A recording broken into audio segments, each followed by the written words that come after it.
Hello everyone. आज मैं आप लोग के लिए रियल एनालिसिस से रिलेटेड एक क्वेश्चंस लेकर के आया हूं और ये क्वेश्चंस CSIR नेट जुलाई 2024 के पेपर में पूछा गया हुआ था। तो चलिए हम लोग देखते हैं कि क्वेश्चंस क्या कह रहा है, फिर इसके ऊपर हम लोग डिटेल में डिस्कस करेंगे। तो देखिए क्वेश्चंस क्या कह रहा है। Let C B the collections of all sets S such that the power set of S is countably infinite. Which of the following statements is true? तो यहाँ देखिए C क्या है, C है सेट्स का कलेक्शंस। तो इसी के बारे में हमें बताना है और किस सेट का कलेक्शन, तो सेट S के सेट्स का कलेक्शंस है। तो सेट एस से हम लोग क्या कर रहे हैं, इस सेट से हम लोग पावर सेट बना रहे हैं और उस पावर सेट की जो कार्डिनैलिटी मिल रही है हमें, वो क्या मिल रही है, काउंटेबली इनफाइनाइट मिल रही है। तो हम लोग अब डिसाइड कैसे करेंगे कि जो हमारे पास सेट एस है उसका पावर सेट अगर हम लोग बनाते हैं तो पावर सेट की कार्डिनैलिटी काउंटेबली इनफाइनाइट अगर मिल जाती है तो उस केस में जो हमारे पास सी मिलता है कलेक्शन ऑफ द सेट से जनरेट किया हुआ, इसमें कितने एलिमेंट्स लाइक करेंगे या इसमें किस तरह के सेट्स होंगे उसके बारे में ही बताना है। तो देखिए सी को हम लोग कैसे लिखेंगे, सी इक्वल टू हम लोग सेट के फॉर्म में लिख रहे हैं S such that power set of S equal to countably infinite.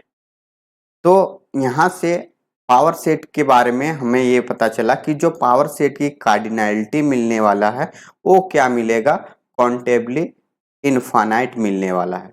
और हम लोग जानते हैं कि काउंटेबली इनफाइनाइट को अगर हम लोग नोटेशंस में लिखना चाहें तो उसे हम लोग एलिफ नोट लिखते हैं। और एक चीज और आप लोग को जानना है इसके आगे कि हमारे पास जो पावर सेट एस की कार्डिनैलिटी मिलेगी वो डिपेंड किस पे करेगा, सेट एस पे डिपेंड करेगा कि वो क्या क्या हो सकता है। तो यहाँ जो हमारे पास cardinality in general of power set जो मिलता है वो क्या मिलता है, टू द पावर सेट की कार्डिनैलिटी होती है, वही बताता है पावर सेट की कार्डिनैलिटी। तो इतना इक्वल टू हमें क्या दे के रखा हुआ है, एलिफ नोट दे के रखा हुआ है। तो हमें बताना है कि ये जो हमारे पास सेट एस होगा वो किस टाइप का होगा कि जो हमें क्या दे दे, एलिफ नोट कार्डिनैलिटी दे दे। तो अब यहाँ से हम लोग को डिसाइड करना है कि जो सेट एस होगा वो किस टाइप का होगा। या तो ये सेट हमारे पास एम्प्टी हो जाए या तो इस सेट में कुछ एलिमेंट लाइक कर जाए, इट मीन्स दैट हम लोग फाइनाइट लिख सकते हैं। या जो हमारे पास सेट एस है इसमें हम लोग इनफाइनाइट एलिमेंट रख सकते हैं। अब इनफाइनाइट एलिमेंट में भी हम लोग क्या करते हैं, दो कैटेगरी डिवाइड कर देते हैं, जिसमें से एक क्या हो सकता है, काउंटेबली इनफाइनाइट हो सकता है और दूसरा क्या हो सकता है, अनकाउंटेबल हो सकता है। तो काउंटेबली इनफाइनाइट होगा तो इसका कार्डिनैलिटी एलिफ नोट हो जाएगी और यहाँ अगर अनकाउंटेबल हो जाए तो ये इसका कार्डिनैलिटी कुछ भी हो सकती है। जैसे कि सबसे छोटा अनकाउंटेबल सेट की बात करें तो कॉन्टिन्यूम नंबर, फिर two the power continuum number, फिर two the power continuum number and so on. इस तरह से हमें अनकाउंटेबल सेट की कार्डिनैलिटी मिल जाती है। तो अगर हम लोग एस की ये सभी वैल्यू यहाँ से रखें तो चेक करते हैं हम लोग कि कब हमें काउंटेबली इनफाइनाइट मिलेगा। तो यहाँ से अगर हम लोग टू द पावर 5 करते हैं, मतलब जो 5 की कार्डिनैलिटी होगा वो क्या होगा, 0 होगा। तो टू द पावर 0 मतलब वैल्यू क्या मिलेगा हमें, 1 मिलेगा। अब 1 क्या काउंटेबली इनफाइनाइट के इक्वल होता है, तो ये कभी भी नहीं हो सकता क्योंकि ये एक फाइनाइट नंबर है और जो यहाँ काउंटेबली इनफाइनाइट सेट है it means that elif note, और एलिफ नोट जो है एक ट्रांसफाइनाइट नंबर है तो ये कभी भी फाइनाइट नंबर के बराबर नहीं हो सकता है। इट मीन्स दैट जो हमारे पास सेट एस है वो कभी भी 5 नहीं हो सकता है। तो इस सेट को हम लोग 5 कंसीडर नहीं कर सकते हैं।